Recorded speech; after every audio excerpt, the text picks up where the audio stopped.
السلام علیکم، بسم اللہ الرحمن الرحیم۔ آج میری ویڈیو کا عنوان ہے وحی کیسے نازل ہوتی تھی۔ وحی نازل ہونے کے متعلق بیان۔ اللہ پاک کا اپنے نبیوں کی طرف نازل کیا جانے والا کلام وحی کہلاتا تھا۔ وحی پیغمبروں کے ساتھ مخصوص ہے، جیسا کہ اللہ پاک فرماتا ہے، اور ہر بشر کی یہ مجال نہیں کہ اللہ سے کلام کرے۔ بعض اوقات ہمارے ذہنوں میں سوال آتا ہے کہ اللہ پاک نے ایک ہی دفعہ پورا قرآن نازل کرنے کے بجائے تھوڑا تھوڑا کیوں نازل فرمایا تھا؟ تو جان لیجئے، یہی سوال ایک دفعہ مشرکین مکہ نے حضور نبی کریم صلی اللہ علیہ وآلہ وسلم سے پوچھا تھا۔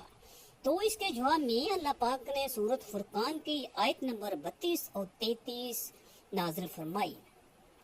اللہ پاک فرماتا ہے، اور یہ کافر لوگ کہتے ہیں کہ ان پر سارا قرآن ایک ہی دفعہ میں کیوں نازل نہیں کر دیا گیا؟ اے پیغمبر، ہم نے ایسا اس لیے کیا ہے تاکہ اس کے ذریعے تمہارا دل مضبوط رکھیں، اور ہم نے اسے ٹھہر ٹھہر کر پڑھوایا ہے۔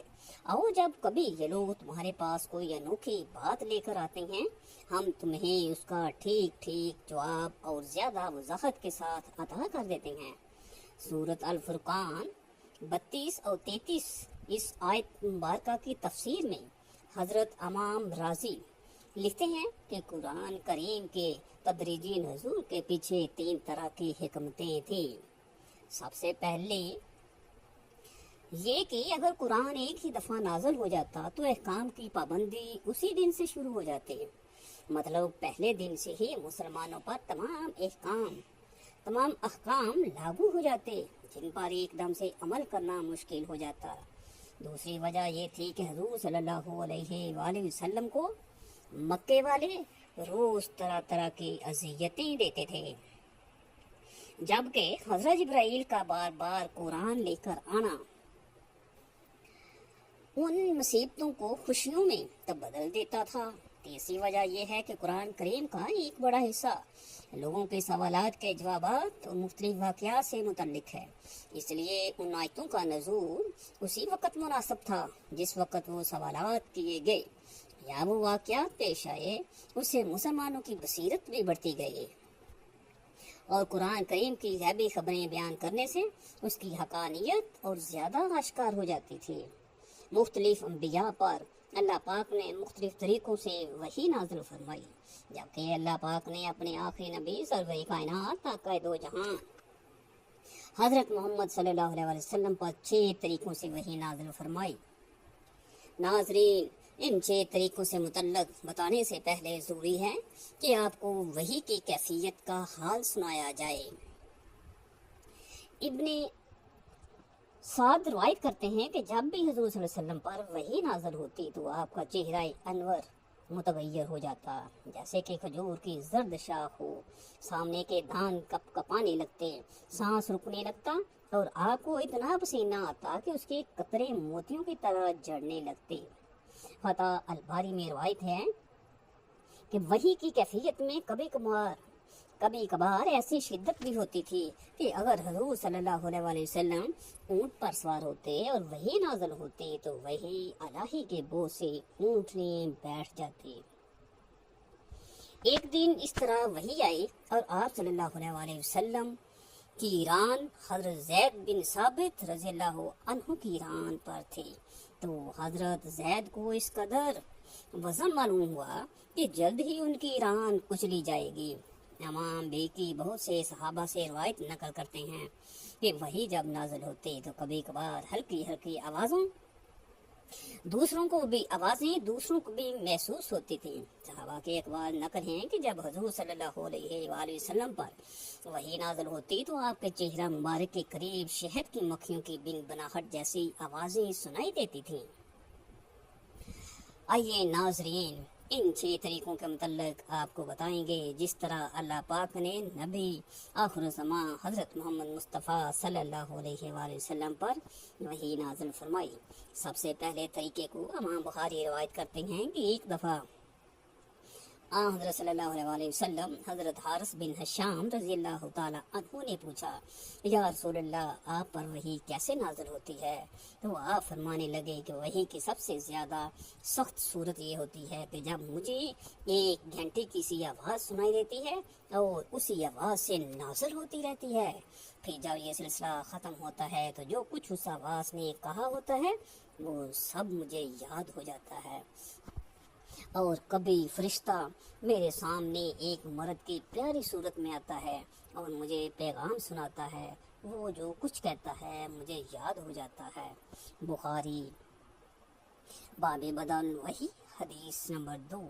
شیخ محی الدین ابن عربی نے اس کا مطلب یہ بیان کیا، ایک تو وحی کی آواز گھنٹے کی طرح مسلسل ہوتی ہے اور بیچ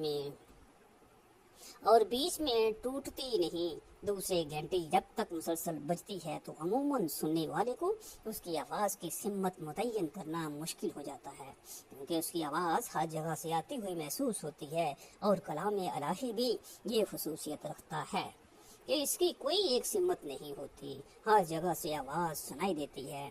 جب اس طریقے سے آپ پر وحی نازل ہوتی تو آپ پر بہت زیادہ بوجھ پڑتا تھا۔ حضرت عائشہ سے روایت ہے کہ جب اس شدت سے وحی نازل ہوتی تو سخت سردی کے دنوں میں بھی حضور صلی اللہ علیہ وسلم کی پیشانی مبارک پسینے سے شرابور ہو جاتی۔ وحی کی دوسری صورت یہ تھی، فرشتہ کسی انسانی شکل میں حضور نبی کریم صلی اللہ علیہ وسلم کے پاس آتا اور آپ کو اللہ پاک کا پیغام پہنچا دیتا۔